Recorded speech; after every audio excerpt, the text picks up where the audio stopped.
Hello and welcome. Today we'll talk about ECFMG Pathway 6, some of the details of which have just been announced. So we'll talk about who's eligible, what is the process, who can conduct these mini clinical evaluation exercises, and then answer some of the questions that we have received that you've sent us.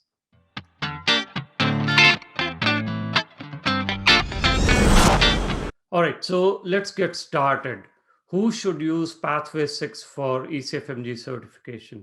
Obviously, those of you who do not fit in Pathway 1 to 5, those of you who failed your CS exam, and this is, of course, in addition to the general requirements, which is the Step 1, Step 2 CK, and the OET. Now, what is going to be the process? So applicants need to get minimum acceptable score in each of the four components of this pathway. And these four components, as you may know, are medical interviewing skill, physical examination skills, professionalism, communication skills, and clinical reasoning and judgment. You will have to take 6 of these mini clinical evaluation exercises, the average of which will be considered. Now, the thing to note here is each physician cannot conduct more than 2 of the exams for you. So you need a minimum of 3 physicians that will have to evaluate you. Of course, you can have 6 physicians, so one conducting each one of the exams. So minimum physicians you need for this is 3. Now, who can conduct these mini clinical evaluation exercises? According to ECFMG's latest information that they have said, the physician should be holding unrestricted license to practice for a minimum of 5 years, so 5 years or more. The physician should not be related to you, like cannot be your child, spouse, grandparent, nephew, niece, so on and so forth. The setting in which you are evaluated has to be actual setting itself, the primary care and the general practitioner setting. So for example, internal medicine, family medicine, pediatrics, OBGYN. So it cannot be a standardized patient setting, it cannot be a subspecialty setting. Now, ECFMG does not say that the physician cannot be a subspecialty. So the physician can actually be a GI or a hem-onc. It's just that the evaluation cannot be in subspecialty. The encounter cannot be in that subspecialty, according to what we infer from this. Okay, what should you do next? Now, the applications for this are going to open only in August, and Mini-CEX can be taken only after that. Meanwhile, you should be completing other requirements like Step 1, CK, OET, credential verifications. You should be contacting and finding minimum of 3 physicians who meet the above criteria and who can conduct your evaluations as soon as the applications open in August. Once the evaluation period opens up in August, and you are able to find these physicians, get in touch with them, get the evaluation done, and ask these physicians to submit these evaluations online. Remember that the paper evaluations will not be acceptable. Okay, so given this limited information, let's answer some of the questions that we have seen come in.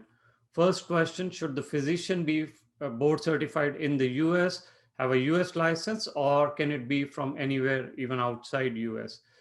So the details provided by ECFMG have not clearly specified that whether it should be a US board certified physician or can be a foreign physician who can evaluate you for this pathway 6. However, till more clarity is obtained, your goal should be to identify the physicians in the US itself, the US board certified physicians, to get the evaluation done. That is the best approach till we get more clarification. Next question, what if I fail the Mini-CEX and I fail this evaluation? So the evaluations will be sent to the Pathway 6 review committee for review. The committee will consider both the scores and the reasons for the score provided by a physician evaluator and finally determine your eligibility. You obviously will have the ability to question or appeal the decision of the committee. That's true.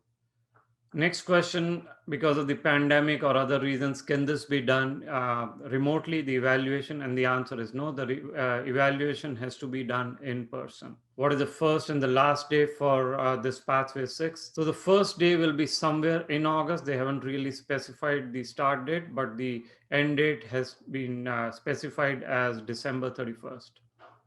Another question we got was, I failed CS but got pathway approval during 2021. So the last match cycle. I've gone unmatched. So do I need to go through pathway 6 now? So all pathway approvals and ECFMG certification obtained in 2021 match cycle, so the previous match cycle, are valid for 2022 match cycle as well. You do not need to apply again. Last question, what is the fee for this pathway 6 and Mini-CEX? The fee for applying for pathway 6 is $900 as for any other pathway, which is to be paid at the time of application.